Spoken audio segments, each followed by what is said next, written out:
Il Veneto sarà colpito nelle prossime ore da una nuova ondata di maltempo che investirà anche il nostro territorio.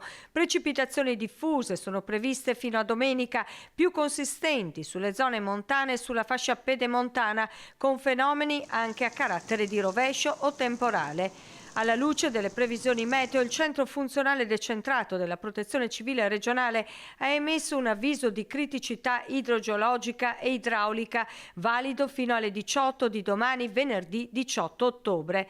L'allerta è arancione nel bacino Alto Brenta, Bacchiglione, Alpone. Noi ancora una volta siamo pronti con i volontari che sono preallertati e anche per l'attivazione del COC. Nei settori montani, pedemontani e collinari delle zone in allerta c'è infatti il rischio di innesco di frane superficiali e colate rapide, ma si potrebbero verificare anche allagamenti e rigurgiti dei sistemi di smaltimento delle acque piovane.